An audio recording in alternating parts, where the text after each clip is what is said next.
Chassis been painted for that. We'll see it in fabrication, of course, alloy body. So we've got our guys are quite used to working on aluminium by this point. So it's got a couple of little bits and pieces that we need to do. We've also got a drop head coupe, which is one of 17 that were built. That one's going to be fun because that needs a lot of metal work. But yeah, any questions about anything in here? This belongs to our director, Craig. So this is his personal car. And it's getting put together on weekends and that kind of stuff. It's full bare metal respray. It's been in storage for quite a long time and someone put something on top of it and chipped all the paint off. So it's now getting stripped and completely redone. The chassis.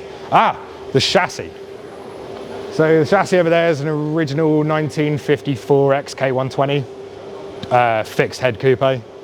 So that's being done at the moment. The body and everything are all in there because they've all been sandblasted.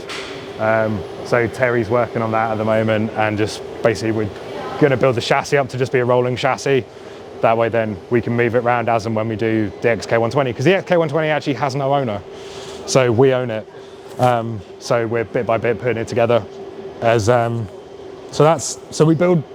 been known for building specials. So we recently did this, well, a couple of years ago now, Series 1 E-Type racing special, which is like homage to like the lightweight cars. So that was Special 1, that's Special 2, and we're discussing the XK120 being Special 3. Even though if I could, I'd have the XK120. But yeah, this is the main mechanical shop. Like I said, trim's upstairs. We do everything from seat repairs to entire interior fit outs that we'll make from scratch. Lydia, who's our trimmer over there, is an absolute godsend. There's pretty much nothing she can't do. It's actually incredible, to be honest. But upholstery is witchcraft. We'll go. Huh? Yes, I may have just called Lydia a witch, actually, but I didn't mean it. I meant it as a term of endearment. So you said that DB24 was there, took 4 years, obviously it's a long process. Was Yeah. it a difficult time to rebuild like a car from scratch? It was a mess. It really depends. Some of the stuff that we've been working on has been a couple of years, and it's still in bare metal. I'll just open this door and I'll let you guys in.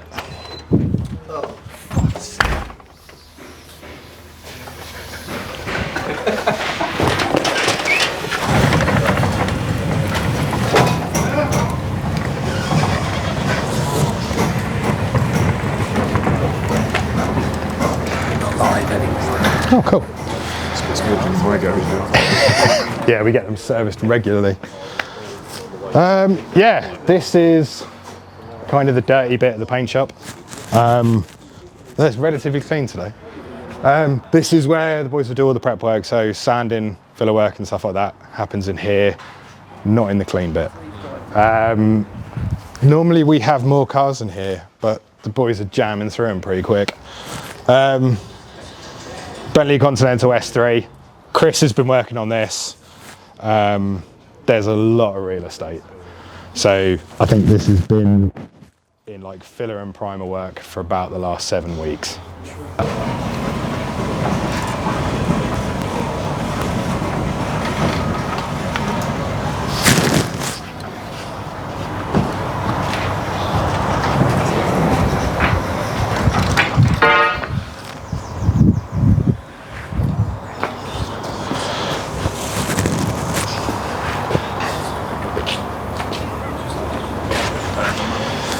Yeah, this is the clean side of paint.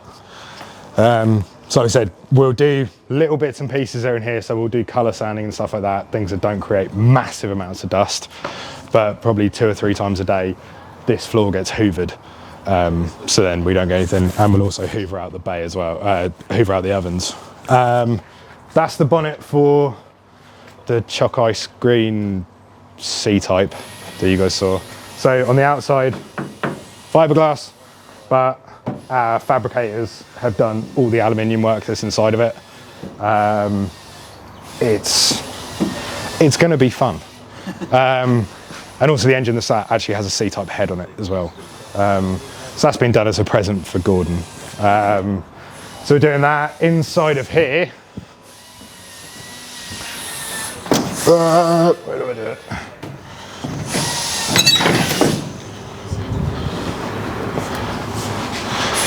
So that's an original Jaguar SS100. Again, it's Mille eligible, owned by a collector who's entrusted us to look after the car. It's had some bits and pieces, had some engine work done. So it had been in storage for quite a long time. As you can see, it's still wearing California plates. It'd been brought over, we prepped the car, he took it to Ireland, drove around Ireland, basically went, here's a list. I went, cool. So we did that. He then drove the car, came back and went, here's another list. I went, okay, cool. So basically it's prep work to get it completely rally ready.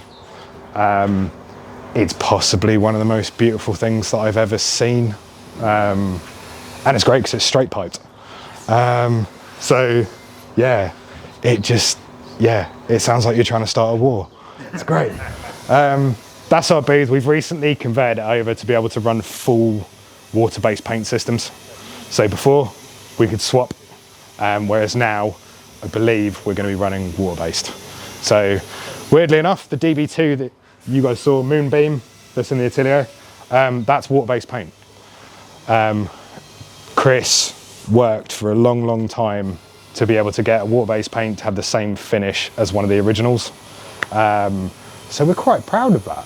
Actually, we're very, very proud of the paintwork that comes out of here. But yeah, have you got any questions about paint or anything? Will that be fair alley or will it be painted inside? So we are actually colour matching the alley panels.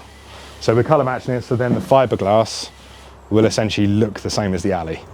So that way then when we open it up, people don't go, oh, fiberglass. It's like, so I think Al's actually working on it at the moment where he's making it look like there's actual machining marks into the paint.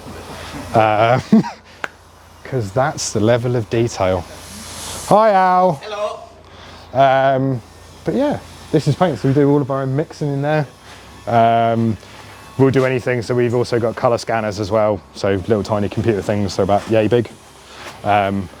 We'll scan paint and it will give us the correct chemistry. Is it between like 5 and 10% margin of error? Yeah, about that. But it'll also take into account like UV degradation and stuff on paint as well, so instead of just getting a paint code, it's like, yes, it's paint code plus 15 years of sun. So yeah, this is fabrication. Also known as the messy lot, which is why we keep them as far away from the clean stuff as we can. 1970s, Cobra replica, which we're building for a customer. Trying to get it as close as we can to what would have been kind of a 427 SC spec car. Even though it's not going to run a 427, it's running a 351 with a Ford 4-speed top loader. But we're making sure everything's right. So at the moment, it would have had the rollover bars and stuff on them. Those rollover bars weren't connected to anything. So Chris has actually been fabricating new mounts which go all the way through the chassis and actually tie up to things, but at the same time is having it in such a way that we can also put the belts through, so the belts are actually connected into the chassis now. Before it was mainly hopes and dreams. What else have we got there? So the black Aston Martin chassis that you saw under the ramp in the main workshop, that's the body. So that's number 10. That is Clinton, who's one of our fabricators. Oh, there he is. Hello, Clinton. Hello, hello, hello. He's working on, are you working on DB2? Yeah. Yeah. There's a couple of little patch panels and stuff that we need to do with it after it came back from sandblasting. Some bits were a bit thinner than we'd like. So we're making up bespoke patch panels which will go into certain places, and also just putting a little bit of strength back into places. Turns out structural rigidity wasn't that important in the 50s. I don't know whether you guys can see it on the jig, is a 1951 Austin Devon pickup cab, which is being completely restored. Yeah, when it came back from blasting, there was less of it left than we'd hoped. We've got also like the full size Aston Martin bonnet, which is actually in remarkably good condition, because normally they're bent and full of lead. But that one's not actually, because that one's lived in a barn since the 80s.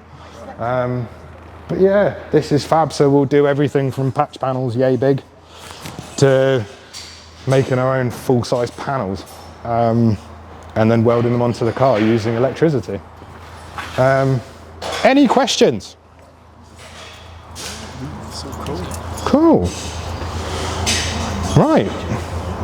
Well, I think that's that then. Great. We'll head back to the atelier because I think the coffee machine's still on. But yeah, thank you guys all for coming out. Thank you. Bye YouTube.